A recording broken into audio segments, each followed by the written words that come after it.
Welcome to Notorious Women Podcast. I'm Lavetta. I'm Miriam. And this is Notorious Women Podcast, a comedy podcast about some of history's most notorious women. Yes. Yeah, I mean, Welcome. that's what I'm going to do. You listen, I just want to be clear that right now you can get yourself whatever man you want as long as he's good enough for you. And if he doesn't, listen, if he doesn't want you, then he's not good enough for you. Are we clear? Okay. You know, it's always when you're dating straight men, the challenge is always, it's not necessarily looks or if they're attracted to you because they're men and you have boobies. Listen, do you have a vagina and breasts? They're happy. Okay. Do you know, it's not even that. It's like, I'm picky. There you go. I need you to have brains, basic common sense. Mm-hmm. No flat earthers for me. No, thank you. No, thank you. Back of the line, buddy. Back of the line. Yeah. Well, I guess we should get started. Okay. I believe this week I am first. I think so. Yes. Actually, and I have that. a doozy. All right, I'm ready. Okay. I think you're gonna like my lady. I'm excited. This week, my notorious woman is a lady by the name of Doris Payne. I don't know her. I don't think I know her. It's going to be good. All right. What'd she do, Lavetta? What'd she do? Is her name in any way a hint as to what she did? Oh. You know what I'm saying? I just caught that. I'm a little slow Thank today. You. No, not quite, but she is interesting. Okay. I think that you'll see. So I'll get into it. So Doris Payne was born on October 10th, 1930 in Slab Fork, West Virginia. Could I love the name of the town more? No, I know, can't.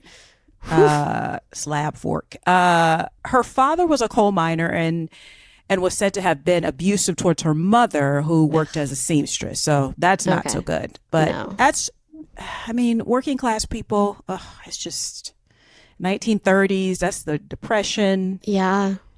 You know. I don't think, there were no laws about domestic abuse. I think it depended on the state, honestly. Really? I remember somebody telling me up until 1991, they had still laws on the books about you're allowed to beat your wife, but there was regulations on the size of the stick. And you're just like, what? I mean, it was the 90s. It was actually, I just saw a thing about that recently that made it illegal. I mean, way to go, world. Yeah, it's crazy. So, also, fuck off, world. Anyways, go on. I know. Now, as Doris, I will say this up front. Doris is not, she's what you would call a unreliable narrator. Oh, okay. Okay. I have a lot of writer friends, so I know exactly what you're talking about. I'm not a writer, but I feel like I am because I have a lot of conversations with writers. And I know anyone who's a writer listening now is very angry because I have a lot of conversations with writers, so I know how they would feel about that statement. Okay. Yeah. So my just husband keep that wonderful. in mind. Okay. Yeah. Just keep that in mind with Doris. She's a fascinating figure. And that's one of the reasons she's so fascinating is because of that, as well as other things. So now, as Doris tells it, she was a crafty kid who always tried to outthink the grown-ups. Good. My kids can relate. Yeah. Yeah. She was the youngest of 6 children and had a ploy for escaping punishment. She always kept a little New Testament edition nearby. Oh God, that's awesome. And she was convinced that would protect her from her mother's switch. Now, do you know what a switch is? Okay, not really, but kind of. A switch is a little. It's basically a tree branch, but a thin branch. Hopefully, it's thin. That maybe it's just a Southern thing. Your disciplinarian would actually tell you to go out and pick out a switch. I saw the movie of this. I feel like. Yeah. So that sounds scary. I don't like that. Yeah, I think it might be like a Midwest Southern cultural thing. But yeah, so her mother, she'd say, to protect her from her mother's switch, she'd be like, quote, sometimes she'd make like she was going to reach for me and I'd scream, I got the Bible, end quote. Sanctuary. This is Doris. It's little Doris. So that's brilliant. She's brilliant. Okay. It's kind of adorable. Now, according to Yonetta T. Boone, who is a writer and a producer who was working on a biopic and has interviewed Doris over 10 years. Now, Yonetta T. Boone unfortunately passed away in 2019. Oh. She actually was a prolific comedy writer, TV comedy writer. Oh. And I actually took a writing class from her at the UCLA Extension program. Like, she was an excellent writer and she was great. So she was working on a biopic about Doris, and she had over like 10 years of research. Okay. So wow. Yonetta T. Boone was basically the preeminent like expert on Doris Payne, basically. Okay. Now, according to, again, Doris's own accounts, when she was about 7 or 8, she sneaked into Gone with the Wind and set about mimicking the way the actress Vivien Leigh spoke. So she was attracted to the, you know, the histrionics of a overly dramatic actress in a 19. Yeah, you know. I cannot relate more. Like, yes. Oh, I never go hungry again. That's more Prince than Scarlett O'Hara, but a little bit like I like it. Oh my, I can't breathe. I mean, I don't know any of the lines really. I only saw it once. I don't know if that's what she said. I have no idea. I saw it once in high school because they played it for us, which is maybe awkward. Now that I say that out loud. Yeah, and Black people at this time were just happy to see Black people working on the screen. So they have a different relationship with Gone with the Wind than like modern Black people have. But she saw, especially a little girl, so she's seeing this, and you know, obviously you relate to the heroine in the story who's all dressed in pretty dresses. And listen, I did not relate to the heroine in the story at all. But that's like my own personal story. We don't have to get into that right now.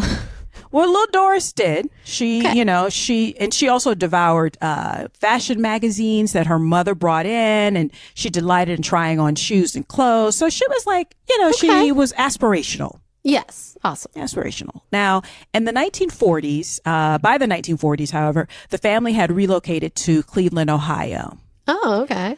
And from West Virginia. And in a local jewelry store, Doris would, you know, basically play into her, you know, aspirational fantasies, and she would find escape in the simmering and the gleam of the store's fabulous inventory. Okay. Where she would spend hours of daydreaming about a better life. So I would imagine she's probably like, well, she's like 10, 11, so she's harmless. She might even help out in the store. You know, they let her hold it. I can see them, you being like, you know, a little kid comes around. She's cute. Go ahead and ring the guy up. Sure. Now, on one particular day, however, she went in with a $5 bill that her mother had given her to settle the family's balance. So, you know, it sounds like maybe, you know, because jewelry stores, they're smart. They have merchandise that fits all people's needs. That's what Tiffany does. Tiffany's like, you can come in here if you got $30. Or if you got $30,000. What if you have no dollars? I'm just curious. Asking for a friend, obviously. Yeah, you shouldn't go into Tiffany's. Okay. Thought I'd throw it out there. Anyways. So she went in there to pay the family's balance, and she told the store owner, a man by the name of Bill Benjamin, that her mother had promised to buy her a watch if she kept her grades up. You know, that's what we do to encourage the kids. Totally. Now, by this time, Bill had become very familiar with Doris, and since she was pretty slow that day, he helped her try on a few watches. So he's indulging her and like, you know, it's just like a little kid. Yeah. Until that is, a white man came into the store, and suddenly Bill's demeanor immediately changed, Doris said, and he quickly ushered her away. She said she recalls he had always been friendly to her, so she was shocked that he clearly didn't want to be seen being nice to a young Black girl. Now, she's a kid, but racism doesn't care. Nope. So, it was only when she reached the door that she realized that she still had one of the watches on. Oh. But she returned the watch. But that planted the seed in her mind. Okay. Well, that planted the seed in her mind that a simple distraction, commotion, or emotion could make people forget things. And therefore, easy for her to slip out with a fancy little trinket in her hand. Okay.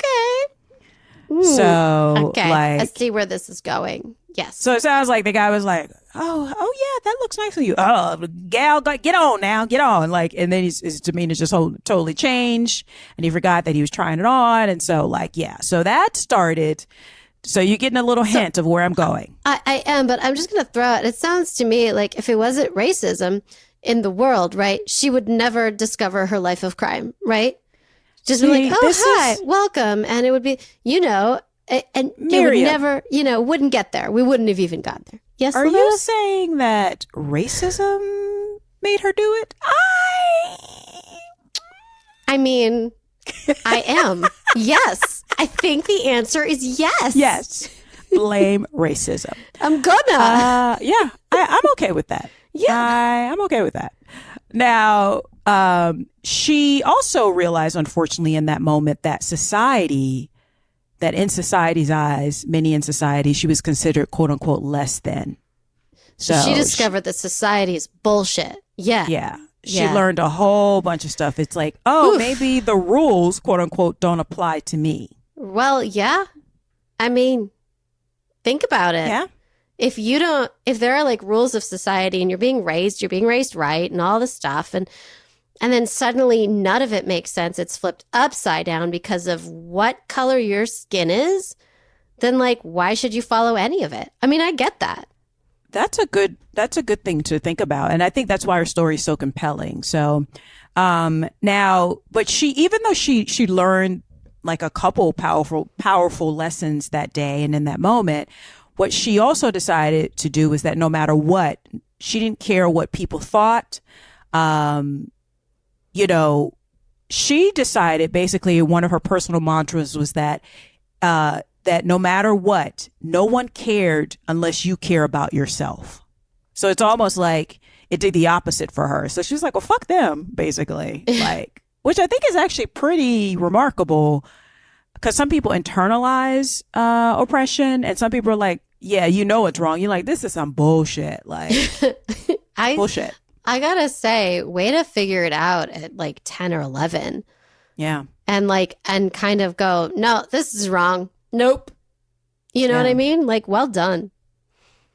Yeah. So so that planted a seed with her. And so she went on and she finished high school. But by the age of 23, she was a single mother. Okay. And she needed a way to support herself, her son, and her mother. So she was working various odd jobs. Okay. And remembering that moment, she decided to try her hand at stealing. Yeah, it's like I knew you were going to say that. Yeah. So the first jewel she claims to have taken was a $22,000 diamond from a Pittsburgh jewelry store. She started with a $22,000 diamond? She started with that? I would be like, maybe a candy bar from the 7-Eleven. You know what I mean? Like if I get away with that. But she's just like, I want the $22,000 one. Thank you. Yeah. Again, this is where this, unreliable narrator, I feel like it is something that you will work your way up to. Right. How about the $2,000 diamond? But also jewelry is a lot smaller. Oh, that's true. Yeah. But isn't it also like a lot more protected? Again, this is probably the 50s now. So unless you're at a casino, the monitoring is different, and it's about like gaining trust and, Okay.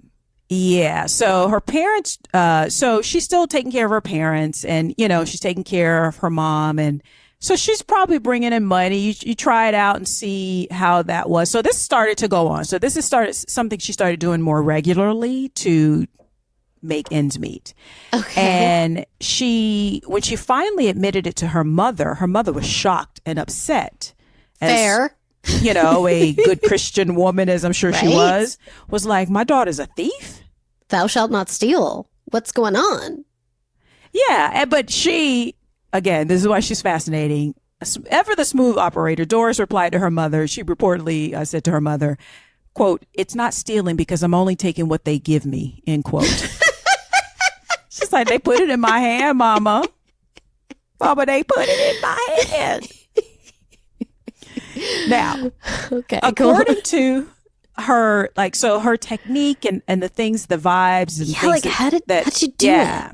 So to her, according to her, she learned success came from a few crucial elements. The first element was to look the part.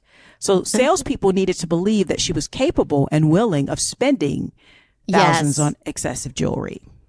Yeah. She was always known to look the part. Each time she went on what she called a campaign. Yes, a campaign.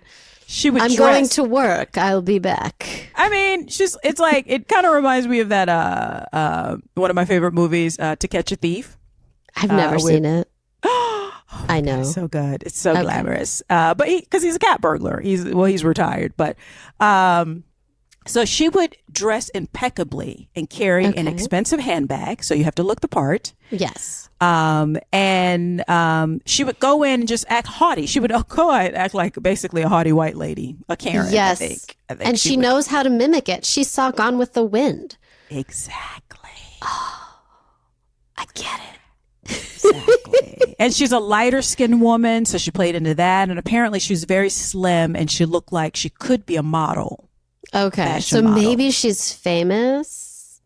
Or You know. she probably put on airs like she's foreign or like that kind. I could see this working. Yeah. So I can see this working on white people. Because White people are stupid. They think all black people are a certain way. Yes. So if you come in and present in a different way, they're like, oh, she must be, like you said, she must be famous. Exactly. They went home and when I met a good one, and shit like that. Exactly. Now, once asked about her exploits in an interview, she spoke in broad terms because, of course, she can't give all her secrets away. Laced with insinuation, refusing to give specifics of how she selected a target or what she said to them. She went on to say in an interview in the Associated Press once, quote, "I don't dictate what happens when I walk in the store. The people in charge dictate what happens with me when I walk in the store. I don't tell a person in the store I want to see something that costs $10,000. They make those choices based on how I present and how I look," end quote. So basically, they just gave her things worth $10,000. I see it. That makes sense to me. Mm-hmm. I mean, Yeah. Mama, they just give it to me. Yeah. What are you going to do? I'm not going to be exactly. ungrateful. Okay.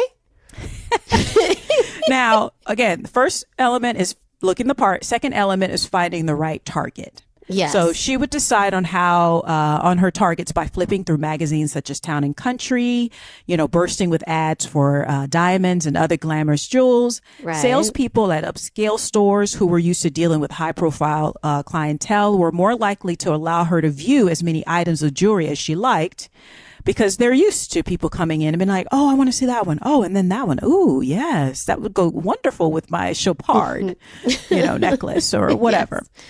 And this was the element of distraction, that third element that came in. Okay, right. The one that she learned back at Bill's store in Cleveland.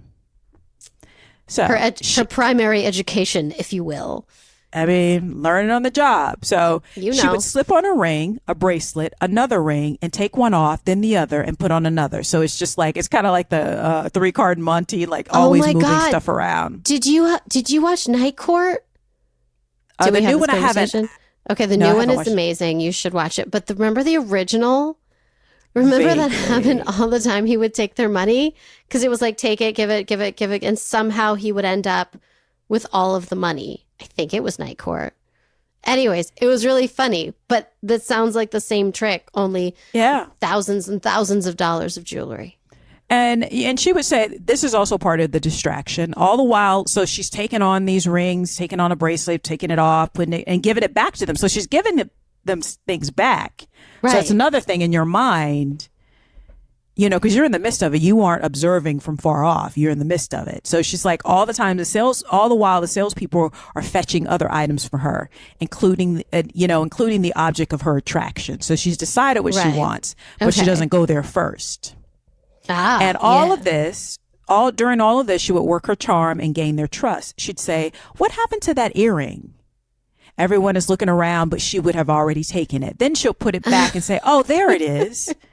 And when they're not looking, she takes it again, and they don't realize until later that it's gone again. Yeah. Damn, she's good. Yeah, Doris is good. So now, as the time, don't steal or anything. Don't I don't want to encourage thievery, but like, she's good. If you're going to thieve, damn, that's good. So now, all through the 50s and the 60s, she was doing this, and she began to target larger amounts of jewelry stores and realized that she needed a partner in crime. So her search for a partner eventually led her to meet Harold Brondfield, better known as Babe. Now, Babe, she said, looked like a young Robert Stack. I don't know who that is. I'm sure he's probably some handsome young. I suspect that Babe is white. And he owned a tavern called the Club Caprice in Cleveland at the time. Okay. Maybe he was black. It was a favorite hangout spot among professional football players such as Jim Brown and jazz musicians in the city, and it was a predominantly black crowd.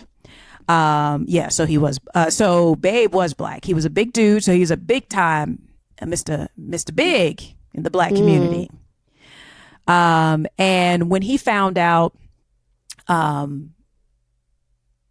She basically realized that, like a lot of businessmen during this time, he was a hustler. Okay. So some legitimate, some illegitimate stuff going on, right? Also, Babe was married and had a daughter. I was like, he sounds hot. Like everything I'm like, damn, I like a big man. But I want to know the situation. But And I know this from firsthand. Brothers, especially if they got some money, dress sharp. I bet he was handsome, smooth, smell good, look good. Yeah. That's what I'm picturing. And I'm enjoying the picture. My husband does not listen to this podcast, so it's fine. Don't tell him if you know him. I can imagine things. Yeah. I'm not dead. You're not dead. Now, so Doris and Babe started having a relationship, and apparently his wife... Yeah. Apparently, his wife, Myra, was aware of the relationship. And according to Unetta T. Boone, Babe's wife didn't have a problem with Doris as long as Doris, quote, knew her place. Okay. She's wife number 2, Or she probably figured, like, he's been running around, but I'm the wife. Right. I'm the legal woman. I'm getting everything. It's just, those papers mean something. I get it. I get it. By the way, my husband is not allowed to say the same things about other women that I'm allowed to say about other men. Just to be clear. Okay. Of course not. Thank you. Now, of course, because he's married and he has entanglement, Doris basically was like, well, you know what? I'm just going to use him for what I need. And a little nookie on the side. So she doesn't get, too caught up in like feelings and things. I get it. Yeah. And it's a business relationship. Basically. And according to Unetta T. Boone's research, Doris had said, quote, Myra, his wife was his wife during the day, and Doris was his woman at night. Okay. Yeah, okay. So.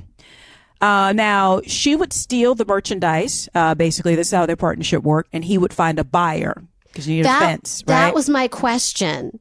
Yeah. Because that's not easy. That part's harder, I think. Listen, I know because like I watch like Breaking Bad and things like that. What do you do with all the money, right? You need a car wash or something. Yeah. Yeah, you need somebody to wash that money. So, so she would get the merchandise and he would find a buyer and arrange for it to be cut up into different sizes to throw authorities off the set. Yeah. But the romantic, this is why you shouldn't, what's that term? Don't shit where you sleep or eat. Don't mix business with pleasure. There you go. Also a good one. So because they started doing that, eventually the professional relationship started to suffer. And then they started making mistakes, and the two were eventually arrested together in Philadelphia. I don't know why that makes me sad. Well, you know it's why? bound to happen. Like, it's not good. Don't steal. I'm not like pro stealing. Bad stealing. Bad is stealing is bad. But like, they're not hurting anybody. You know what I mean? No one's dying. I don't know. Yeah, making again, money. this is a fascinating story. Like, we love scammer stories, right? We love. Oh my God. Yes. When it's not like murder, we're like, yeah, she stuck it to the man. You know. But fair weather friends, even no honor among thieves. So Babe flipped on her. What a dick. Yeah, and what also a because motherfucker. Even though he was married and she was his mistress, he was very jealous of her. So like, he was jealous of her other men. Yeah. Yeah, but you're married. Oh, wait. Yeah. So that's so usually she how it should works. just be like pining over you when you're having sex with your wife. And that's why you're mad? Okay. I just want to know. Yeah, and it's sort of like, well, I got caught, so let's go down together. But so he turned on her, so authorities were looking out for her. Okay. And I'm assuming she got bail because she probably had the money. Yeah, no problem. And she fled. So she fled to Europe. Wait, does she still has a kid, but I assume the kid's like older. Yeah. At this point. And probably with her mom. Now, she traveled across the continent using the funds from the past heist, which she called campaigns. How lovely. Yeah. I'm just saying. This is like the height of like blaxploitation films, and like she is totally a blaxploitation character that I would love to see. Totally. Now, in 1974, she landed in Monte Carlo. Woo, woo, woo. Okay. I mean... And... as part of her MO, she looked the part, dressed in sleek designer clothes, have expensive handbags and jewelry. Her hair was always perfectly coiffed. She glided into a nearby Cartier store and made off that day with a $500,000 10-carat platinum diamond ring. What? Sorry, I don't know what happened to my voice. And in 1974, that's like $9 million today. And like, actually, let me see that. I was going to look that up, but 1974, $500,000, right? 1974. So that is, that is 3 million, a little around $3 million. Oh my God. Wow. I don't know why I'm proud of her. That's wrong. I think my reaction to her is wrong because I mean, but it's like, it's Cartier. It's insured, right? They're fine. I mean, do not steal from Cartier. Okay. No, don't. We are not saying that. No. Just pay saying. your bills. Pay your bills. I mean, honest work, honest living. But that's hot. That's like, come on. That, people are going to be after you for $3 million. Yes. Oh my God. Yeah. Now, when she later entered the airport in Nice, she was stopped by customs agents who suspected her of stealing the precious gem, but couldn't find it on her. It was up her butt, right? No. Even so, okay. She was held for 9 months in what she describes as a fifth-rate motel in the Mediterranean for the duration of the investigation. Can I just say, do you know how expensive it would be to be in a fifth-rate hotel in Monte Carlo? Like what I would give to be in a fifth-rate hotel in Monte Carlo right now? I mean, but like what about Nice? Because she was in Nice. So she skipped over. Bad. Nice. I can switch out Monte Carlo for Nice and still be depressed that I cannot afford a fifth-rate motel in Nice. Sorry. Now, I need a vacation. So they couldn't find it on her. They couldn't find the diamond on her. But in 2005, she revealed to an AP reporter in an interview the inventive way that she hid the $500,000 ring. What did she do? So one day she asked a woman in charge of the investigation if she could use a pair of nail clippers and a needle and some thread so she could fix her dress. With the nail clippers, she pulled the diamond from its setting and threw the metal in the sea. She used the needle and thread to conceal the diamond in her girdle. Oh my God. So when she took it off to wash it, she would eventually be freed and returned to the United States with the ring. They never found it. Yes, girl, get it. Sorry, I know. Again, what's my problem? Why do I have a criminal mind? I'm so happy for her. Okay. Now, when she came back to the States, her mother had passed away from cancer. Oh, that's very sad. Yeah. And her children, I guess because her mother had passed, social services came in and took her kids and her lover. So it was, she came back, even though she had this money, it was like personally, it was just like. Everyone's side-eyeing her like, what the fuck you do, you know? Yeah, and yeah. Wait, so her lover is what? Not taken by child services? Well, no, Babe. So Babe was the lover. Remember, he turned on her. Now, he later died. Side note, he later died from sepsis after an early liposuction procedure. So, which is interesting. Yeah. Now, in a 2015 documentary about her life, she reminisced, quote, "There's never been a day that I went to steal that I did not get what I want to do. Did not get what I wanted. I don't have any regrets about stealing jewelry. I regret getting caught." End quote. Oh my God. You know, I mean, listen, like she's like, this world is a fucked up place.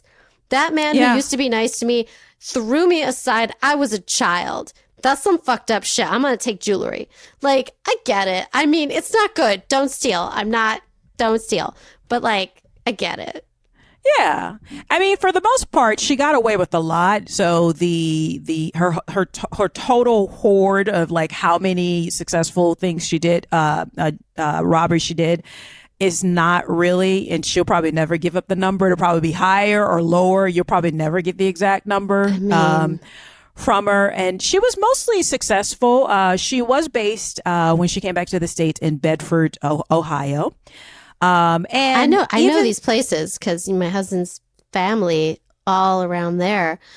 Oh, okay. I wonder if I ran into her family. Sorry, I like her. Okay. Now, for the most part, she basically got away with it. She did occasionally get caught. And like she served time in Colorado, California. I mean, in Colorado, California, and Nevada on short stints. One detective noted that her criminal record was 20 pages long. Oh my God.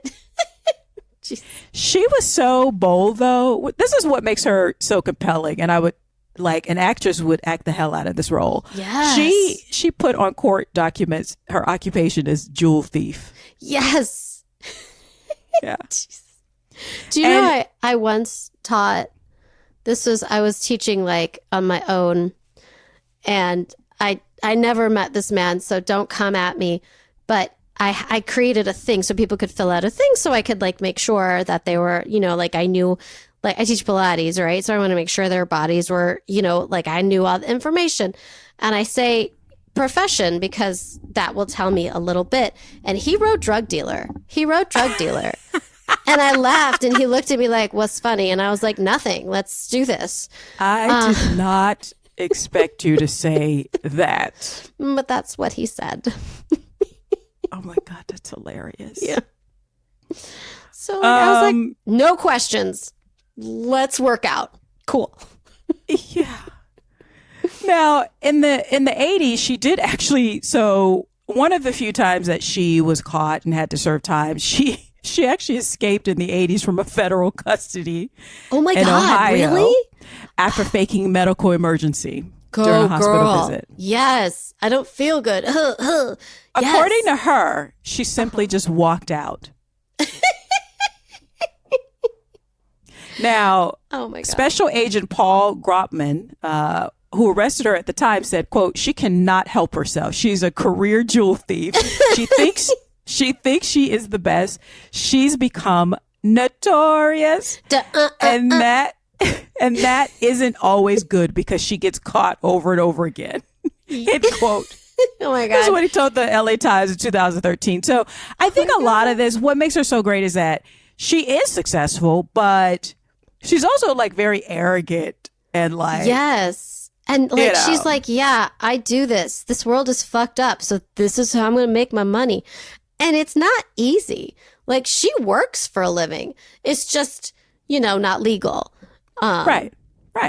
It's like, I think people, they say like, and even in To Catch a Thief, they'll say that they can't help themselves. Like, it's just so, you got to watch it. It's such a great, like, delightful, like, one Saturday afternoon, you guys should watch it. It's so much fun. And the kids can watch it too. So. Oh, really? Oh, yeah. Yeah. Now, the longest sentence she served in jail was for 5 years of a 12-year sentence in Denver, Colorado in 1999. Well, that's a long time. She was convicted of stealing a $57,000 ring from a Denver Neiman Marcus after spotting it in Town and Country. I mean, 5 years, that's, if you've gotten away with, let's say you've gotten away with an average of like $10 million over your lifetime from stealing. That's a fair trade. 5 years. That's not bad. Again, don't steal, people. No, don't steal. Yeah, I'm not looking into that career option right now. That's not happening. Nope. No. Mm-mm. Now, it's a podcast. You can't see me. Okay. Anyways, go on. Now, hot on her tail of being released in 2004 at the age of 75, she was still busy. Yes. In Palo Alto, she was accused of stealing a $30,000 ring from Neiman Marcus in 2005 and was arrested and jailed a week later after being spotted on security cameras at yet another Neiman Marcus in Las Vegas after pawning the gem. Like, so she's like doing that switcheroo, but they have, again, don't go to Vegas to do this. No, they're looking for this in Vegas. Like, they live for this. I don't know that as a fact. I'm not a jewelry thief. Calm down. Don't do it. Okay, don't do it. Now, while in Vegas, though, so they caught her, and then they realized, she skipped bail, and she's violating her parole from a case in Denver, Colorado. Yup. Now, in 2009, she was extradited to Santa Clara County to serve in Superior Court, where she pleaded no contest to a felony grand theft charge as well. Okay. Now, in 2011, she was arrested yet again for stealing a $9,000 ring from a Macy's. She just like goes to jail for 5 minutes and they let her out again? That's okay. Like, just checking. Yeah. Cool. Because when you see her in an interview, she's very charming. Yeah. Especially when she gets older, because you're like, oh, she's harmless. I mean, I feel like I would be great friends with her, but yeah, that's just me, maybe. So in 2011, they arrested her and she was sentenced to 5 years in prison and ordered to pay restitution. She didn't serve the entirety of that sentence. So she got out early, but by 2013, she was back to her old games. Here's the thing. I bet you, what is she going to do in jail? She's probably not a problem. She probably just does what she needs to. She's probably trying to swindle in the jail. Yeah. Probably very successful. You know what I mean? They're kind of like, let her go. No big deal. And then they do and she does it again. Herself. No, she can't help herself. Yeah. So in 2013, she stole a $22,000 ring from a jewelry store in Palm Desert, California. Okay. She was sentenced to 2 years in a county jail and 2 under mandatory supervision. Now, by 2015, she had relocated to the Atlanta area and was arrested at an Atlanta mall for stealing a $700 pair of earrings by slipping them in her back pocket. Wow. So she's getting a little older, so the thing she's stealing is a little worth less. Also, I could never, ever, ever afford a $700 pair of earrings at any point in my life. But let's just move on. I think at this point it's not about like the amount. Like, it's just about the compulsion. Act. And so, compulsion. Exactly. Yeah. And so they arrested her and they realized that she was on a warrant from having stolen a $33,000 ring in Charlotte, North Carolina. Oh my God. And then 2016, she was arrested yet again. Isn't she like 87 or something? Yeah. Okay. Now, in 2000, I believe it was 2016, around the same time, she came back to like national notoriety because on July 17th, she was arrested in 2016. She was arrested at a Walmart in Georgia for attempting to shoplift about $90 worth of goods, not jewelry, but electrical and pharmaceutical and groceries. She's just like not paying for anything anymore. She's like, I'm just going to take it. Get this. When she was arrested, she was still wearing the ankle monitoring bracelet required from her 2016 conviction. Oh my God. Yeah.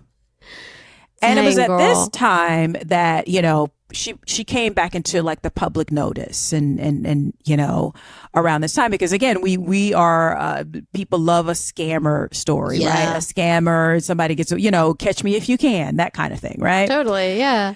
Now, there are many theories around, like you said, she went from stealing like really expensive stuff to lesser and lesser amounts and then stealing food. And some thought, or maybe she's lost her touch, you know, maybe because she's getting arrested a lot more often. But Unetta T. Boone thinks, quote, Doris kind of goes to jail on purpose. The reality is, especially now that she's older, I think when she's not feeling well, when she needs to be cared for, she does something stupid like go to Walmart and steal some cigarettes, and then she goes so she can get what she needs. She's not in there long, and then she goes back out. You can say that's taking advantage. It's all how you choose to look at it and choose to look at her, end quote. Interesting. Yeah. Well, because she's never had a normal life, and she's never had like a real friend group. You know what I mean? Like a society. She doesn't have, you know, the guy you say hi to at your CVS and you know what I mean? Like, your general community. She has none of that. So if she needs a little something, that's where she's gotten all of her somethings. That makes sense to me. Yeah. Now, she also had other children. She had a son, but she also had a daughter who by this time is around 61 years old in 2017. So, and her daughter, Donna said, quote, if she gets a chill, she will have a heart attack. She moved. So Donna was raised basically by her father, and then she moved in with Doris when she was like 16. And according to Donna, quote, she was just my mom. She got up in the morning and fixed breakfast. Okay. After That's moving more than in with I her do, mother. honestly. Yeah. Listen, She after said- the pandemic, they can make their own breakfast. I make them every other meal. Okay, let's move on. Well, they're getting older. So now Donna said of living with Doris around that time, she didn't learn Doris' profession until about a year after living with her. Oh my God, really? When she saw her get arrested. Jesus. You know, but Okay. Donna, bless her heart, she's like, it doesn't change my relationship with my mother. She's like, quote, I still love my mom, and she's still my mom, and I love her. The only reason that they weren't living together is that Donna lives in a colder state. So I see. Okay. So that's why she felt like Doris needed to be living in a warmer climate. Now that conviction in Atlanta, in the Georgia area, she happened when she was 86 years old. Oh my God. Oh my God. Yep. And now she kept getting off. Now Doris herself says that she thinks that part of the reason she kept getting off and just a slap on the wrist is because, again, pretty privilege. She presented very sophisticated, very well spoken, and they just, it's kind of like To Catch a Thief, like, you know, a high class jewelry thief is kind of glamorous, you know? I mean, all I do is love her. So yeah. Yeah. And then as she got older, it became about them taking, you know, having compassion on her because of her age. Yeah, that's what I was thinking. Yeah. And like she started getting, you know, health problems. And so the judge was just sort of like, will you stop doing this? Just stop. Stop. What are you doing here, Doris? She's a great character for Night Court. You know what I mean? Yeah. Because all of the you know, the criminals, whatever, in that show is very like bizarre. She's a good one. You're like, Doris, yeah, you're almost 90. Can you stop stealing things? And she's like, no. Yeah. And now Unetta T. Boone, again, in her research, she warned at the time in the documentary, she warned, quote, be careful, you'll fall in love with her. Her charm, elegance, and swagger has wooed many for decades. So be careful. Like, she now, so this was like 2017, 2018. She's back in the press, and like there's more like interest in her story. Okay. Now, and also, Yunetta, another thing was like, she's not very repentant on this. Like, she's like, and she thinks it's also a compulsion, like you said. Like, she doesn't quite understand why. Like, Doris doesn't quite understand why, because she's not a person who have gone to therapy. Right. But, you know, she can't help herself. Now, in addition to the biography and the documentary on Netflix, and that Netflix documentary is called "The Life and Crimes of Doris Payne." I'm gonna go watch it. There had been talk in the past of a feature film. Halle Berry was attached to a project in 2009, but that stalled. Oh. And you know, obviously, Doris would be thrilled if something was made about her life starring Halle, or like at one point Kerry Washington was attached to something. Also awesome.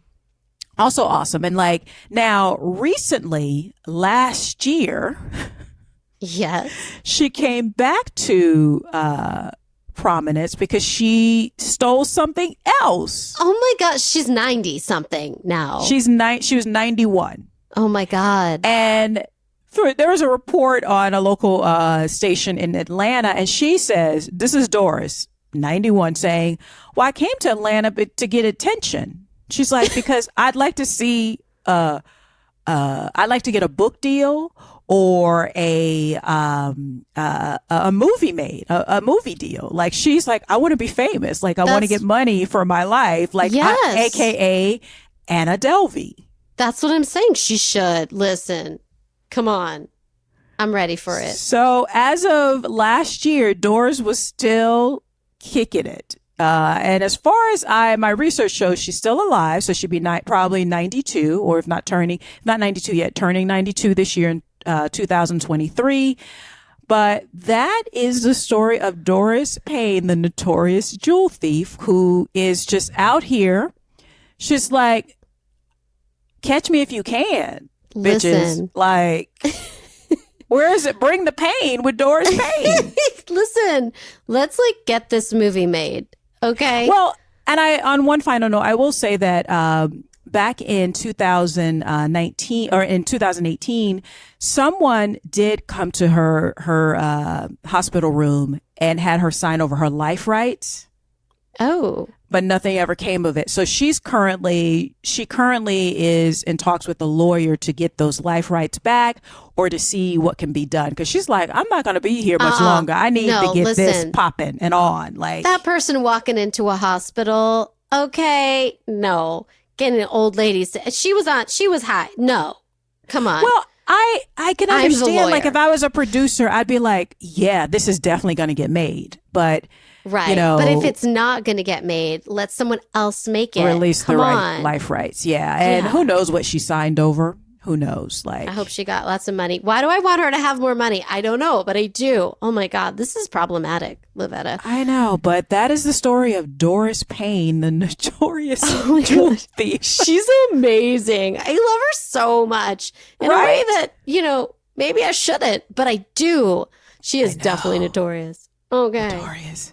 So who's your notorious woman this week? Okay, so what you got for me? Here's the situation. Uh-oh. I love this person very much. Now, this is going to be a long episode, y'all, but it's okay because this is worth it. I couldn't stop. Okay. Today, I'm going to talk about Selena Marie Gomez, a.k.a. Selena Gomez. Okay. Yeah. You're like, which Selena? Yeah, I know. Right? I'm like, Selena? Selena? I'm ready with my Tejano music. No. Bring not it her, on me. But I already have a fun fact. She was named after her. So here's the deal with Selena Gomez, you guys. First of all, I watched the documentary, My Mind and Me on Apple. It's so good. It's so good. And I sort of became like a little obsessed with her. Selena Gomez right now is 31 years old, and she's lived 9 lives. I have so much to say. I will be skipping things because there is only so much time in a day. You know what I'm saying? So like, yeah, you know, and if you're like, I love her and you forgot to talk about this, you can like email us. I'll tell you the email at the end and we will reiterate things. But like, oh my God. And I'm leaving so much out because she's done so much. All right, lay it on me. Okay, let's go. Lay it on me, mama. So she was born July 22nd, 1992 in Grand Prairie, Texas. Her dad is Ricardo Joel Gomez. And her mom is Mandy Teefee. And her mom was a stage actress. And again, she was named after Selena Quintanilla, who had, do we all know her? She died in 1995. There's like a very famous Jennifer Lopez movie. Go to watch. I'm so old, like maybe the kids don't know about that, but it's there. So her father is Mexican and her mother has an Italian ancestry. Selena says her quote, she is a proud third generation American Mexican. American Mexican, not Mexican American. That's what is written in Wikipedia. Y'all, I got this from Wikipedia. So and it was in a quote. But, you know, I don't know. People are always asking her questions too. She might have been like walking. You know what I'm saying? Or like busy. Trust, this girl is so busy. Okay. So she was fluent in Spanish until she was 7. When she was 5, her parents divorced. She stayed with her mom. But now, just like fun fact, she has 2 younger half sisters and a younger stepbrother because her parents both remarried. And so her family's actually quite large. Her mother was 16 when she was born. So, wow. Yeah. And they were very, very poor. So she has strong memories of the struggle of poverty. She remembers searching for quarters to get gas for their car. It says her mother later recalled that they would go frequently to the local dollar store to buy spaghetti for dinner. So it was not easy when she was very little. And it's interesting how she kind of remembers that. Yeah. It's so funny. I always thought she came from a well-off family. Interesting. No, very poor. And she says that her mother, this is another Wikipedia quote, take that as you will, was really strong around me. Having me at 16 had to have been a big responsibility. She gave up everything for me. She had 3 jobs, supported me, sacrificed her life for me. So she was very, very grateful. And it seems that her grandparents raised her, did a lot of the raising when she was really little so her parents could finish school. Oh, gotcha. Yeah. So she first gained an interest in pursuing a career in entertainment, watching her mom prepare for stage productions. So, because remember, her mom was a stage actress. So she began her acting career on the Barney series. Did you know that? No, I didn't know that. She was a Barney kid. I'm like, I used to babysit at a gym when I was like, 5. I'm just kidding. But I was like, I wonder if she was one of the kids. We used to watch the show all the time. And it was her very first acting gig. She was very shy, but she loved doing it. It was really, really fun for her. And she credits that to learning how to be an actress, learning what blocking was, where camera right is, that kind of thing. And during that time, she also had bit parts on Spy Kids, 3D, Game Over, which I think I've seen because I have small children. Yeah, that's a good one. That's a really good one. You like? Okay. Listen, I fall asleep a lot when I'm watching movies with my children because I'm tired a lot. So it's possible that I didn't really watch it, Yeah. I watched the opening and then the closing. Is over? Okay. She was in a movie of Walker, Texas Ranger.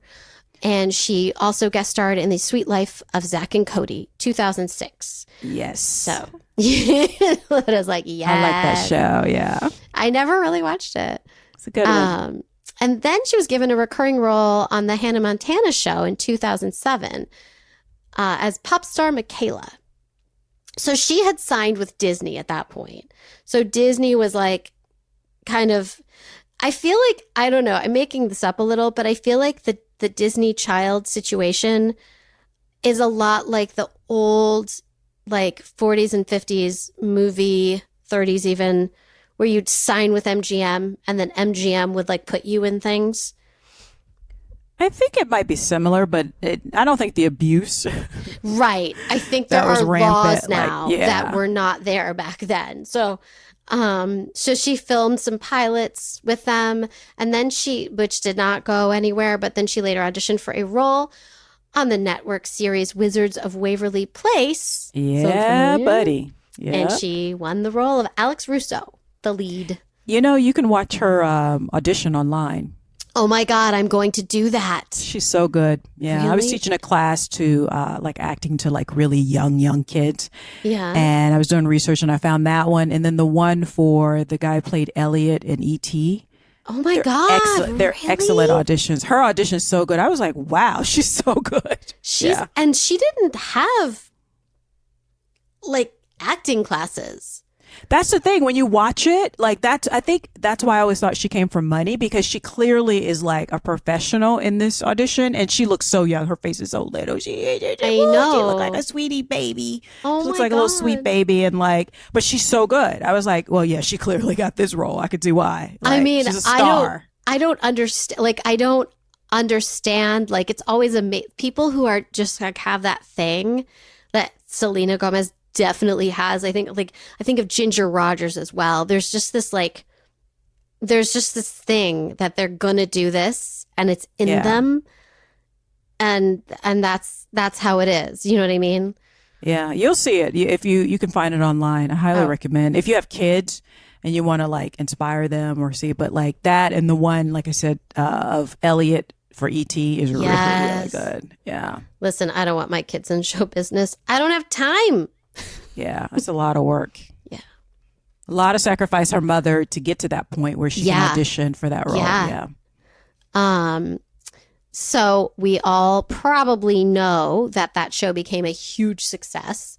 It won awards, and she became like very popular. People loved her comic timing and her talent. She was noticed. So in 2008, she voiced Helga in Horton Hears a Who. She had a lead role in another Cinderella story. She won the Young Artist Award for that. And she also contributed 3 songs to that soundtrack. The song Tell Me Something I Don't Know was her first ever entry into the U.S. Billboard Hot 100 chart. And I got Wikipedia, and then I found some articles. And of course, I've seen the documentary, but I think she just did music on the side because she liked it. She was actually like a Disney kid and acting. And then she has this like whole ass music career because she just like liked it. And she had the money, right? Yeah, I was going to say, because some Disney kids, like, they making bank. Oh, like, yes. Yes. Like, yes. they never did anything after, like, being on one of those, like, shows, long-running hit like Disney or Nickelodeon or whatever those shows were.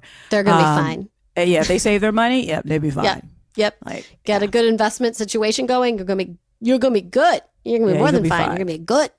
Yep. So she's okay. Let me be clear. She's 16 years old. Wow. Like and that year she's 16. She forms her own production company, which she calls July Moon Productions. She partners with XYZ Films for the project, so it allows her to option articles, to hire writers, and create talent packages to shop to studios. That same year, she also signed with Hollywood Records. She's 16. Wow, 16 years old. I mean, so then the next year, where she's 17, she stars 2009 in a whole bunch of like Disney stuff. So she's The Sweet Life on Deck, which is I think like a Sweet Life movie, Sunny with a Chance, and the Princess Protection Program, and also The Wizards of Waverly Place, the movie. So she's doing great. Her acting skills are being lauded by the critics, and she also recorded 3 songs for the television series on top of that. Like, I don't know when she sleeps. Well, she's got 16-year-old energy. Oh, yeah. I forgot about that. You know? It's been but so long. that is a lot, even for a That is 16-year-old. She should be having fun. I hope she's having fun. I But I hope would imagine so. if she comes from like a poor family, like working and making money and living in a nice house is fun. Yeah. Yeah. So, you know, but like it's this still is a lot joyous. of pressure. Yeah. Yeah. Yeah, it is a lot of pressure. Yeah. So she wanted to cross over into the music industry. So she forms a pop band called Selena Gomez and the Scene through her record deal with Hollywood Records. Now, she called it Selena Gomez and the Scene because she thought of it as an ironic jab at the people who called her, quote, wannabe scene. Now, I don't know about the people who called her that, but I love that she was like, okay, let's just call it the scene. I'm going to keep making money, though. You guys can keep calling me that, and I'm going to keep making money. Cool. Right. Thanks. Exactly. So they released their first studio album called Kiss and Tell, August 2009. It debuted at number 9 on the Billboard 200 albums chart in the U.S. It received mixed reviews. They criticized her vocal performance, but because of the auto tuning. But like this was 2009, and we were still auto tuning things. Like I don't think it's her fault. Oh yeah. You know what I'm saying? No, like, yeah. That's the 2000s fault. You know, blame the aughts, not her. Okay. So the lead single wasn't commercially successful, but the second single did hit number 29 and number 7 at the UK. And it was it was certified 4 times platinum by the Recording Industry Association of America. Did you know about that thing that I did not? Recording Industry Association of America, RIAA. No. Right. New information. So, okay. She also dated Nick Jonas. I will talk about it. It's fine. Around this time. But like Lavetta, everyone's like, ooh, she dated Nick Jonas. She was 14. Oh my God. Like, I look back at like, why were we poking around like basically a freshman in high school's boyfriend? Like, you guys, let them. I mean, the kids though, like, do you remember being that age? You're like, oh my God, they're dating. Oh my God, I hope they get married, have babies. 100%. And like, I hope they never break up. And you have no like concept of like, oh, I definitely hope they break up and that this is not the only love of her life. You know what I'm saying? Like, oh my God. So around now is when she started her philanthropy work. She's huge into philanthropy. I could just talk about her philanthropy and we'd still be here for too long, but what are you going to do? So in October 2008, she participated in St. Jude's Children's Hospital Runway for Life benefit. The same month, she was named UNICEF spokesperson for the Trick or Treat for UNICEF campaign. Now, I've never heard of this, but I love it. It's a campaign that encourages children to raise money on Halloween to help children around the world. Aww. Isn't that great? I'm going to try to do something it. for that next year. That's awesome. At 17 years old, she became the youngest UNICEF ambassador, of which she is still today. She's still a UNICEF ambassador. If you Google the UNICEF website, there she is. So in her first official field mission, she traveled to Ghana in September 2009 for 1 week to witness firsthand the stark conditions of vulnerable children that lack vital necessities such as clean water, nourishment, education, and health care. In an interview with the AP, she said that she wanted to use her star power to bring awareness to Ghana. Quote, that is, what does she say? We're at line. She says, that's why I feel honored to have a voice that kids listen to and take into consideration. I mean, she's really aware. Yeah. She says, I had people on my tour asking me where is Ghana? And they Googled it. And because I went there, they now know where Ghana is. Oh, she's a good kid. Yes. Oh, her parents raised her right. I mean, for real, like this, talk about like a good egg, you know? Yeah. She also was involved in the You Are Votes Count campaign. Your votes. I'm so dumb. I just got it. It's the letter U and the letter R next to each other, capital. You're not online much, are you? I'm not, Lavetta. That's like online speech slang 101. I'm very old. I don't know. You were so funny. Let's try this again. The Your Votes Count campaign. I said it like a kid. I'm like 20 right now. Cool. What is funny? Why are you laughing? I didn't say nothing by nothing. I can hear you, Lavetta. Hear you. Which encouraged teenagers to learn more about the 2008 presidential campaign candidates, Barack Obama and John McCain. Do you remember that? Yeah. Doesn't it feel like a simpler time? Don't get me started. Oh, God. Okay. Just sharing. Okay. And I'm about to say your absolute favorite thing. And the reason you're about to put a poster of Selena Gomez on your wall. Are you ready? I'm ready. The next year, 2009, she became the ambassador of Do Something, which is like a charity, right? After being involved with the Charity Island Dog. What is that? It helps dogs in Puerto Rico. I don't know how you say it. Puerto Rico.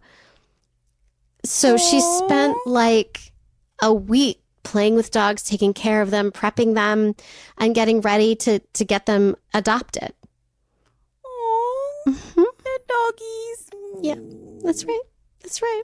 Mm-hmm. Okay, now I'm a Selena Gomez stan. Oh, they're doggies. She's gonna wipe away her tears, and she's gonna follow her around the world. Okay. She also is involved with the charity Raise Hope for Congo, which is an initiative of the Enough Project to help raise awareness for conflict minerals and violence against Congolese women. From 2009 to 2012, she was involved in something called, it's so cute, but I think it's a good thing, Disney's Friends for Change. Doesn't that sound cute?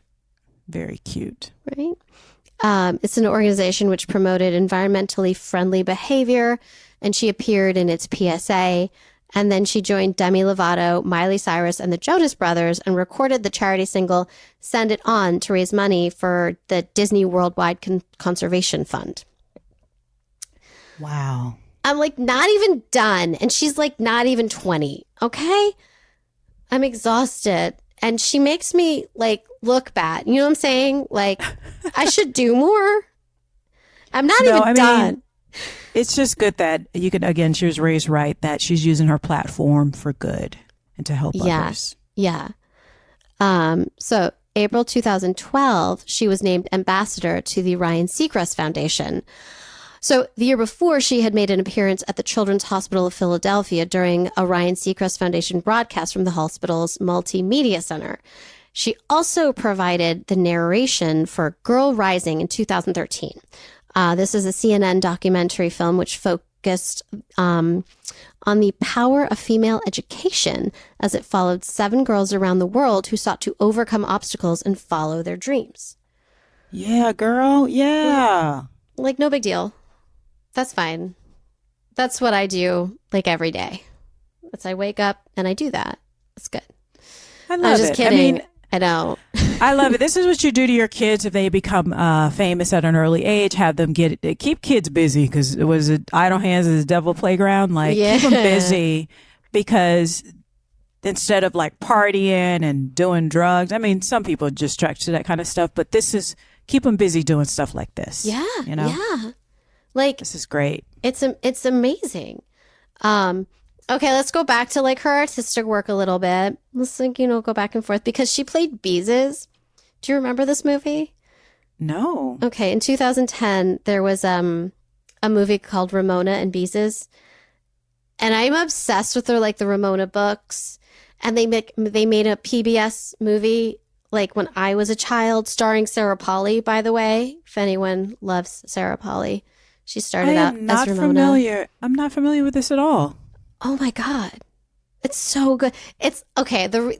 I love the books. This is a Beverly Cleary series of books for kids, and it's like Ramona is a little kid who's messy, gets in trouble, messes up, and is great. And it's just like, and like, you know, it's cute. Beezus is her older brother, her older sister. Oh, so cute. I like the name. It's so cute. I know, right? Okay, same year, 2010, she also released the band's second album called A Year Without Rain, which made number 4 on the Billboard 200, and it sold super well. The band was awarded Favorite Breakout Artist at the 37th People's Choice Awards. So the band released the third and final studio album, 2011, called When the Sun Goes Down, and that was mixed reviews. It's so crazy that like there's this whole other universe that kids and teens belong to that adults are not privy to at all. It's wow. Like it's funny because like I'm sure if you're like 32, 35, 30, I don't know, you probably know all of this. Yeah. Yeah. And I'm like, really? I had no idea. She's also in movies. Like she's simultaneously making movies and making music, which one of them is a whole career. She's doing both on top of like traveling the world to save it, you know? Yeah. She starred in the movie Monte Carlo, which apparently mixed reviews. She had accents that people did not love, but I was like, girl, you tried. It's fine. Yeah. And in 2012, she confirmed she would take a break from music, but it seems that it was more like break from the band because I think the band split up. I'm just guessing here. I never knew she wasn't even in a band. She wasn't even in a band. I know, right? I was like looking it up. I was listening to the music. I was like, oh my, it's very early 2000s. It's very like 2000s. It's very the aughts. And that year, The Wizards of Waverly Place ended the run on Disney. They had 4 seasons though. That's pretty good. Yeah, that was a massive hit. That's all you need is 4 seasons. I mean, the fact that I know it exists, like before I did the research, tells me something. Yeah, it's one of those shows where I think if even as an adult, when you watch, you're like, oh, this is funny. It kind of makes me want like my kids to start watching it because I mean, the kids have started watching some like they started watching iCarly, and I'm like, can we watch another episode? Thank you. I know for mommy. Thank you. I'm like that with oh God, what's the one with the Thundermans and yes, there's another one, and I'm like, this show is actually really good. There's the one Nikki, Dickie, Ricky, and Dawn. Do you know that one? No, I'm not familiar with that one. Oh, it's so good. It's terrible. It's good though. Yeah. Check it out. I enjoy it. I mean, they know what they're doing over there at Disney. They do. And there's a lot of talent. There's a lot of talent. Yeah, always. Okay, so the same year, 2012, she played Mavis in Hotel Transylvania. So let's talk about that for a second. Because I love that movie. And there's 4 of them. And I love all of them. Yeah, those movies are good. They're so fun. And I have to say, she's very good in it. When I remember after watching the first one, I was like, it's a kid's movie. And then I was like, who voiced the lead girl? I need to, like her. She's good. I bet you she, and I was like, oh, okay. She's really good. Yep. There was also the movie Spring Breakers, which was apparently controversial because it was about young people robbing shit to pay for their spring break, and people did not like to see these young stars being bad. That's right. Remember that? I remember that. Yeah. But she was like, I can be bad. And I'm like, it's good. Yeah. Did you see it? Did you see the movie? No, who's it? Is it James Franco had cornrows or something? I was like, you know what? I'm out. I'm out. I can see that about that. Yeah. And he had a grill. Oh my God, really? Yeah. It's like, I'm not doing this with you white people. I'm not doing this. You're like, I can't right now. I have so many better things to do. I hear you. I hear you.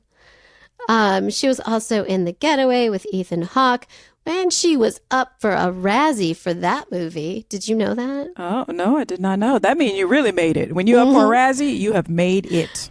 Listen, I looked it up. Listen, she made it. She was up for a Razzie that year. She was in brilliant company. She was up for a Razzie against Halle Berry and Naomi Watts. Yeah, come on. So, because if you are bad and unknown, nobody cares. Nobody cares. No, no. I am not going to get a Razzie for anything because I'm not good enough for that. And that's fine. Yeah. It's fine. She did a solo album in 2013, and that is why I think she wasn't really taking a break from music. She was like, I have some other ideas. And it did good. Come and Get It it was called, and it was really good. And it won things. I'll move on. Listen, I could go on for days, so I'm going to move on. Okay. More things she did. You ready? Mm-hmm. February 2011, she traveled to Chile to meet with families of the UNICEF-supported Programa Puente, which helped families better understand and develop skills to deal with early childhood education, development, and other issues related to children. And in March, she participated in UNICEF's, this is interesting, TAP project, Celebrity Tap Pack. So it featured limited edition, custom-made water bottles with tap water from the homes of each celebrity advocate to raise funds and increase profile for the clean water and sanitation programs. They raised $900,000 with that campaign. Oh, that's great. Isn't that the idea, like a celebrity tap water? Yeah. Interesting. Yeah. My tap water is not great. I have to filter. Lots of filters. And then she began her Stars Dance tour in August 2013. She played shows in North America and Europe, but then she canceled the Australian and Asian legs of the tour in December 2013, saying she would take a hiatus to spend time with her family. Now, this is, listen, I got a lot of this from Wikipedia. I'm putting some things together based on her documentary and Wikipedia and a couple articles. So in January 2014, it was reported that she spent 2 weeks at a place called Dawn at the Meadows, which is a treatment center that specializes in treating addiction and trauma in young people. So, you know, her people said she was there, but not for addiction. So it turns out, like in 2015, that she had been diagnosed with lupus. Yeah, that's right. And that's like a really big deal. And lupus can affect your mental health like pretty aggressively. Yeah. And so I think there was like a lot of things that were happening that must have been really crazy to deal with when you're so in the limelight. Like, and so young still. Like, yes. you know? Yes. She's like, what is she, 17, 18? I don't know. Math. Something like that. I'm doing math really quickly. 23? Yeah, young. Okay. And so she had to undergo chemotherapy for lupus, which like sucks balls. That's what I have to say about that. Too young for like a life-threatening, like life-altering medical diagnosis. Right? You know? And still she's working. Like, wow. Her movie Behaving Badly came out. Rudderless came out that in 2014. So she's dealing with this and she's still working. In April 2014, it was reported that she had fired her mother and stepfather as her managers. And they had been her manager since the very beginning of her career. So yeah, it's like when you become an adult, it's time to, like, you know, your parents or your guardians honestly are probably tired. They need to go and live their lives. Also, then you can have like just a relationship as like the Exactly. kid, you know, and then your business is your business. But like, listen, I would be my kid's manager because I'm in charge of my child and I wouldn't trust anyone around my kid. That's exactly. me. Exactly. And I totally get that. Yeah, that's probably what happened in the beginning. Like, yeah, they know it's best for her, especially if they, you know, because thank God now we have 7. we have the, what's that rule where they have to put aside a certain amount of money. Yes. So like, it's best. That's usually what happens. I mean, but eventually when they come of age, you know, I would imagine too, the parents at first, it's like, oh man, but I've been here from the beginning. But then it's like, yeah, mom, dad, go off and live your life. Like, yeah, go on a vacation. You have a lot of money now. Yeah. So, yeah, I could see that getting messy a little. I don't know. Yeah, I think at first, and I mean, I don't have children, but I would imagine at first I could see why the parents' feelings would be hurt at first. But then when you think about it, you're like, oh, so we can go on vacation and sleep late and live in a big house still. Like, or start, you know, nice. Or what some of them would do is they'll start managing other acts. That's true. Because they know how to do it. Yeah. Right? Actually, really, really well. Yep. So in November 2014, she surprise released her new single, The Heart Wants What It Wants. And after months of speculation, they confirmed that she would be releasing a compilation album as a means of finishing out her contract with Hollywood Records. So, you know, we hear these stories a lot of these young, especially female artists, when they first sign. I have a feeling that first deal is awful because they seem, I'm thinking of Kesha, and I think your first record deal is awful for male or female. It's just not designed. You know, I would think Selena's would be better because she was already like a name. Yeah. But I mean, who knows? Probably not. Well, probably not.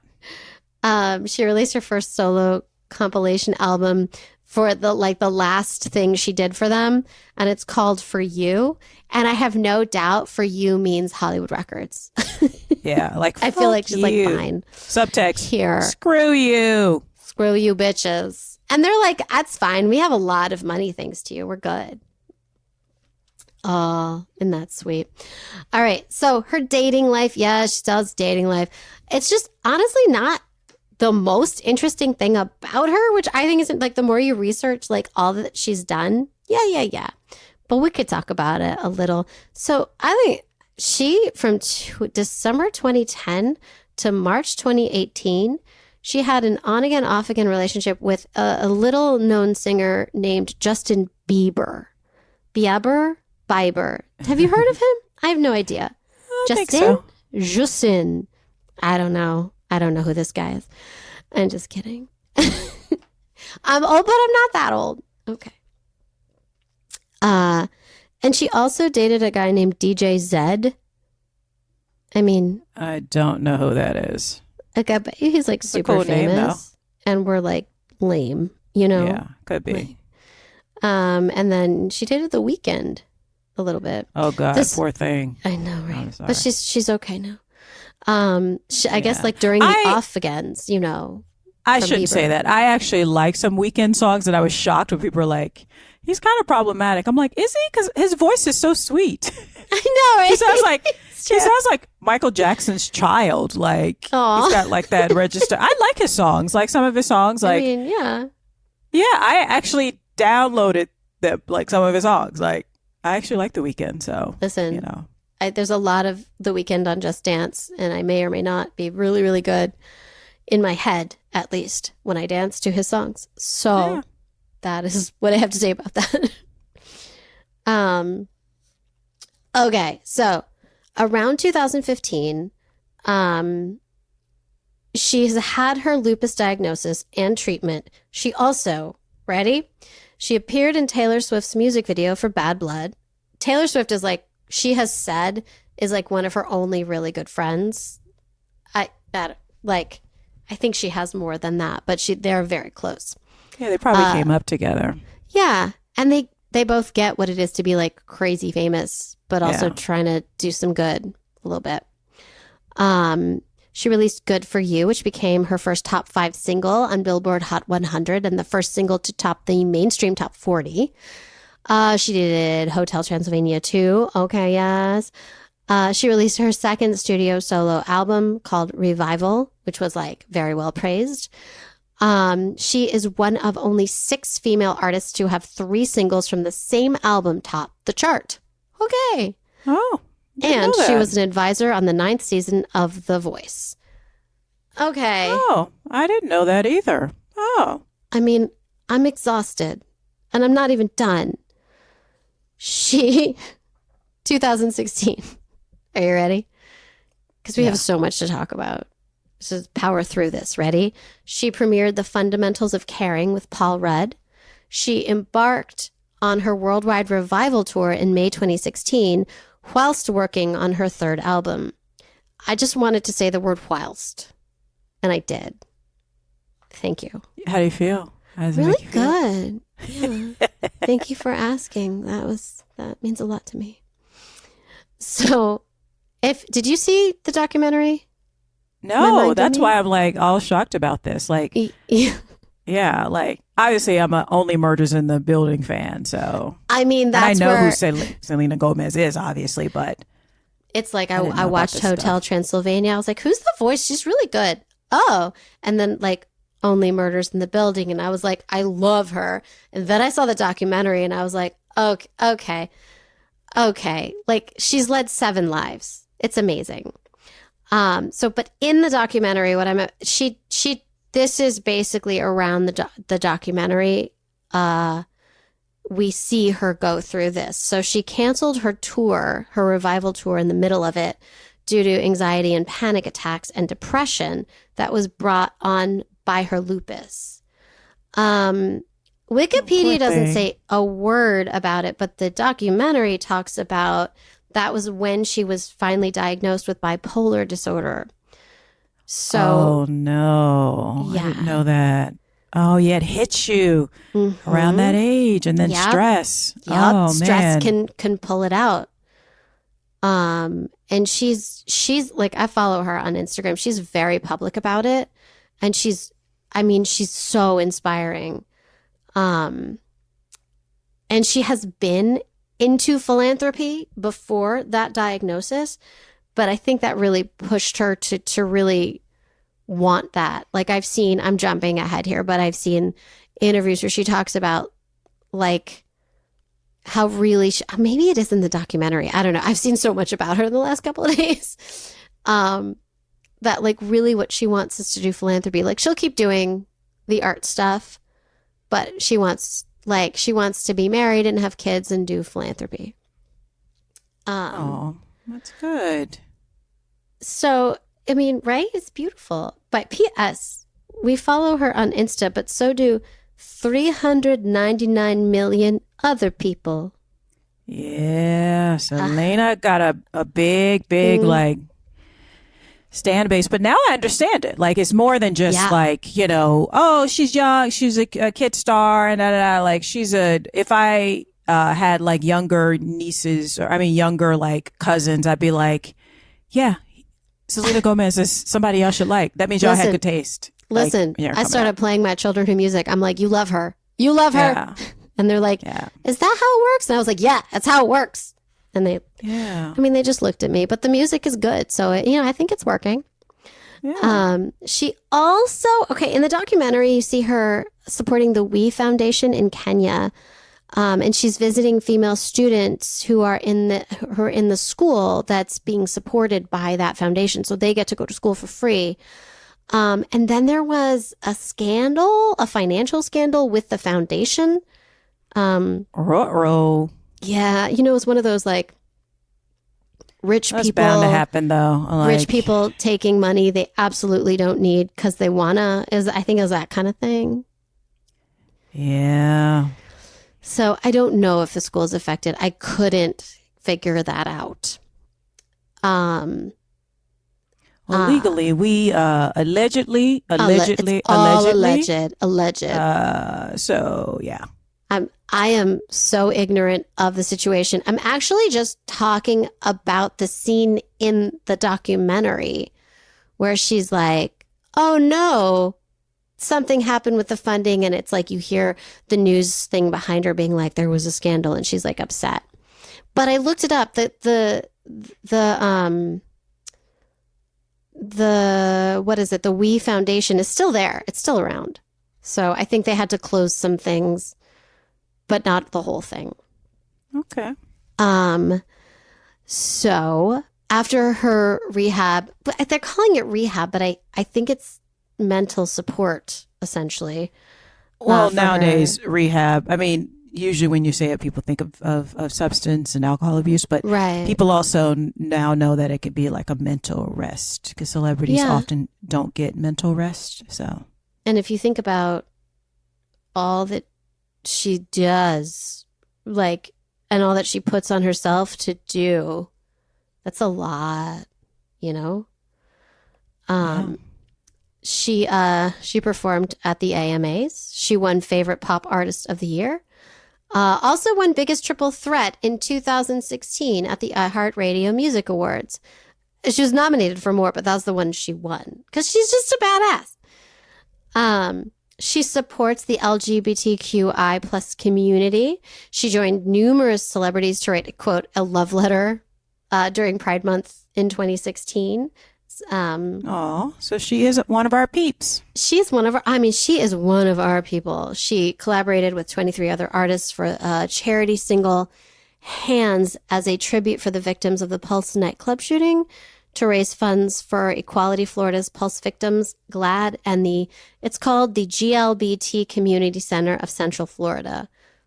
But I don't know why it's the letters are moved around, but there you go. Would you say GL what? GLBT, so gay, lesbian, bisexual, trans? That makes sense. But like, why wouldn't it just be like LGBTQI plus, like all the other ones are? I have no idea. I'm sure there's a reson. Or because it's Florida. I mean, it's either they got it wrong. They don't know how to spell. Listen, I had to do it. I know you did.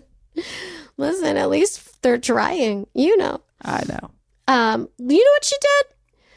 She donated the proceeds of her revival tour in North Carolina to fight the state's recent legislation known as the bathroom law. Do you remember that law? Yeah. Oh, yeah. Unfortunately. It required people to use public restrooms in line with their birth gender unless they had fully transitioned. The law did repeal in 2017. I mean, I don't know what's happening now, but... You know why? Because they want to replace it with a worse law, but... I mean, as a general rule, that's what's going on now. That feels right. Wrong, but right. More music, more nominations. She was one of the executive producers of 13 Reasons Why. That was a book that really connected with her. Do you remember that show on Netflix? Yeah. Oh, yeah. It was a huge hit. Yeah. She did a bunch of things. Y'all, okay, I'm going to skip because she's amazing. She in 2017, Time magazine honored her as, quote, one of the, quote, women who are changing the world, end quote, on its first women leaders list. She also, in 2019, she did a movie, A Rainy Day in New York, which was a Woody Allen movie. Now, from what I gather, she didn't quite know about Woody Allen and the historical accusations against him. When she found out, and she had already signed on to do the movie, what she did is she made a donation of over $1 million to the Time's Up initiative, which was more than her salary for the film, in order to feel comfortable doing the film. She actually got really good reviews for the movie as well. Yeah, that's a shame because Woody Allen movies are usually I know really good if they don't have to deal with a young woman. But honestly, if you look back a little bit and some of the themes, it's messy. Is that the right word? Yeah. You know, especially the early ones. You're like, I can't believe they put this out. This is so problematic. But then there's other films, like his later films are great. Like, and that's the hard part that we have to deal with. Like, separating or not separating people's work from what they their are as human beings. Yeah. And I know. I don't know. I genuinely, personally don't know much about it, but I love that she was like, you know what? Let me just donate to this. She might not have known much about it either, right? Yeah, I think a lot of people, there's whisperings until recently. And it could be, one of the reasons because people are probably like, why didn't she back out? But it's like, if she's already signed on, sometimes you open yourself to lawsuit and being sued. Oh, for sure. More money. So she executive produced the Netflix docuseries Living Undocumented, which follows 8 undocumented families in America. It was a critical success. She did it because she felt a strong connection with her family history. Her third studio album, Rare, came out. It was well reviewed. Here's one of the reviews. Jem Oswald of Variety says, one of the best pop albums to be released in recent memory, and described it as, quote, sophisticated, precisely written, and expertly produced music. So, in the wake of the Alabama abortion ban in May 2019, she spoke out on Instagram in favor of abortion rights in the United States. During the 2019-2020 Australian bushfire season, do you remember that? Oh, yeah. When we thought that was the worst thing that was going to happen in 2020. Mm-hmm. I'm sorry, I'm crying. I don't know why. She made a donation to fight the wildfires, and she urged her followers to do the same. In 2019, she received the MacLean Award for Mental Health Advocacy because she is frequently raising awareness on mental health. Yeah, so very important. Yes. So 2020, so since she has lupus, she has to be very careful because COVID is particularly dangerous for her. Mm-hmm. She created the Rare Impact Fund by Rare Beauty to help, quote, young people gain access to mental health resources, and is committed to raising $100 million over the next 10 years.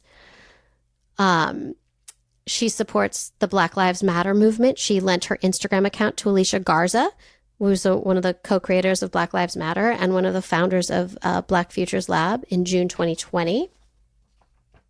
Yeah. Oh my Lord, I can't stop. Yeah. See, she's our peeps. She's our part people. Of our tribe. Yep. She did a show called Selena Plus Chef on HBO Max. Did you see this? I need to start watching this. I'm going to watch it now. Girl, I'm already a fan, but right? Yeah, I heard it was actually really good. Somebody told me that a while ago. I need to watch. I love cooking. I love cooking shows. You do. Okay. And the show donates $10,000 to the charity of the Chef's Choice. There were 2 seasons of the show. They had raised $360,000. I'm almost done. But let's talk about the fact that she's 31. And I have gone on for days. In May 2021, she participated in the Vax Live, the Concert to Reunite the World concert, organized by Global Citizen to promote the distribution of COVID-19 vaccines worldwide through the COVAX program. The event urged people to ask their governments to pledge $22.1 billion in aid to the vaccine distribution. Oh, and she filmed Only Murders in the Building that same year. Yeah, that's what I've been waiting for. Nailed it. If you watch the show, you know what that means. Yes, oh my God. I love it, love it, love it. It's also about a podcast, and we're a podcast. It's very meta right now. It's so good. It's so good. I've watched the episodes over and over and over again. It's just so good. You can. And that was I was like, Selena Gomez, she can hang with Steve Martin and Martin Short. On the face of it, you hear it, you're like, that's a weird pairing. But when you watch it, you're like, oh my God, I totally get it. And it wouldn't be as good without her. It wouldn't. And it's so much funnier because of her. It's not even just rapport. She lends the humor in a great way. Okay. Lavetta and I can't stop. It's so good. Okay. 2022 People named her one of 15 women who are changing the music industry today. She was awarded with the first ever Mental Health Innovations Award for Excellence in Mental Health Advocacy in 2022. Roe v. Wade, she spoke out in June 2022 about that's bullshit. Quote, men need to stand up and also speak against this issue. It's also the amount of women that are hurting. Yes, girl.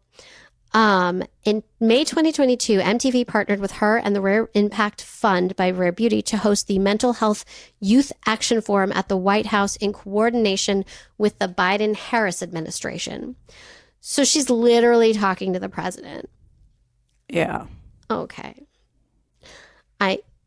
There's so much more, but I'll stop there because, yeah.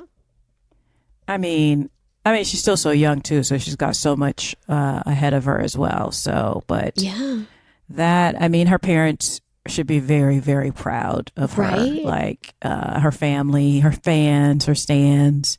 I think I don't know what her stands are called. You know, like Selena's. I don't know. I'm a Selena stan now. Like this is like, wow, that's amazing. She's an amazing young woman, and good for her. Like, I know, right? Yeah, I think, yeah, just good for her.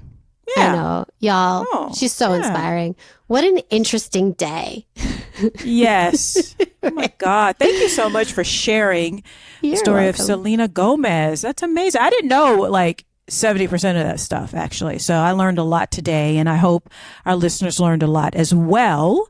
And guys, with that, we're going to wrap it up. Thank you for joining us for another episode of Notorious Women Podcast. Remember to follow us on all the things. Remember to share us, share the podcast link. That is, you can share us too. I mean, you know. Oh, yeah. With your friends and your family. Subscribe, like, download, write a review. 5 stars. 5 stars. 5 stars. 5. Please. And tell your friends and like, send them the link. Copy and paste the link in a text, a DM, whatever you got to do. Actually, if you go on Apple Podcasts, you can like click on there's those 3 little dots. Click on the 3 little dots and it'll say send, and you can like send it. You just like send it. Send it. And while you're there, write a review or click the 5 stars. Like, you can do that. Yeah, so thank you so much. Anything you could do. And also reminder that our Patreon is up and going. So if you want to support the show, help us a little bit to, do some extra things that we want to do for you guys. You can go to patreon.com and search for Notorious Women. That's patreon.com/Notorious Women. And Miriam's going to tell you where you can find us on IG and our email address. Yes. So IG, we are Notorious Women Podcast. It's very, very simple. Come to IG, you guys. It can be lonely there. So please come every so often. Like, again, a man likes to have an opinion that nobody asked for. But that's fine. We just stand together. That's what I'm saying. And then you can email us at notoriouswmpod@gmail.com. And we check that regularly. So if you have any ideas, thoughts, opinions, things we forgot, you can tell us and we will talk about it on the next one. Exactly. Just be nice. All right, guys. Be nice to your neighbors and be nice to yourself. And we will see you guys next week. Bye. Bye-bye.